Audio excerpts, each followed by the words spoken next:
பக்கா ஷூட்டிங். அதுக்கு அடுத்தது வந்தாரு பாருங்க மகேஷ் பொய்யாமொழி. மக்கள் எங்க உண்மை தெரிஞ்சுச்சுன்னா இந்த 2 பேர் பார்த்து உண்மையை கண்டுபிடிச்சாங்க. இன்னைக்கு எங்க தலைவர் மேல நைட் ஃபுல்லா விமர்சனம், அவர் ஓட்டாரு அப்படின்னு. அந்த 2 பேர் கேமரா வேணுங்கனே கொண்டு வந்து வர வச்சு, அங்க நில்லுங்க, கேமரா நில்லுங்க, நாங்க 2 பேர் நிக்கிறோம். ஒருத்தர் அப்படியே கையை பிடிச்சி நெளிறான். சாரி தப்பா பேசாதீங்க, உரிமையில பேசிட்டு நெளிறாரு. அடுத்தது நம்ம மகேஷ் பொய்யாமொழி. அதாவதுங்க நமக்கு வந்து ஒரு வீட்ல இப்ப எங்க அம்மா சின்ன வயசுல இறந்துட்டேன். நம்ம உறவுகள் அம்மாவும் அக்காவும் குட்டி குழந்தைங்க இருக்கும்போது முதல் வாய் வார்த்தையே வராது. நாங்க அப்படியே நிக்கிறோம். எல்லாருமே பொதுச் செயலாளர் என்னன்னு தெரியாம அப்படியே மயங்கி நிலையில நிக்கிறார் பொதுச் செயலாளர்.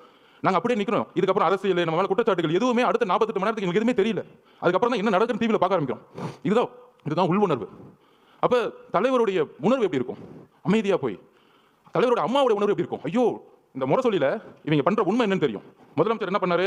அடுத்த 2 நாள் கழிச்சு இதுல வந்து எந்த கட்சி தலைவரும் தன்னுடைய கட்சியை வந்து இறக்குறதுக்குலாம் நினைக்க மாட்டாங்க சொன்னாரா இல்லையா? நல்ல புள்ள மாதிரி. ஆனா முரசொலி சொல்றாங்க தாவேகா கொள்ளும் நீதி வெல்லும்.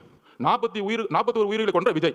இப்ப தெரியுதா திமுகவுடைய நிலைப்பாடு என்னன்னு தெரியுதா? இதே முரசொலியில. அப்ப இவங்களோட நோக்கம் என்ன? 77க்கு அப்புறம் எம்ஜிஆர் ட்ரை பண்ணாங்க, அம்மா ஜெயலலிதா மட்டும் ட்ரை பண்ணாங்க. அதுக்கப்புறம் யாரை இவங்க எதுக்கு வந்தாலும் ஏன் காமராஜரே பொய்யா சொல்லி தூக்கி எறிஞ்சாங்க. ஆனால் அந்த சூழ்ச்சியை ரொம்ப அமைதியா இருந்து இது அரசியல் சாணக்கியத்தில் தன்னுடைய உண்மை உணர்வு அந்த மக்கள்கிட்ட இருக்கிற உணர்வு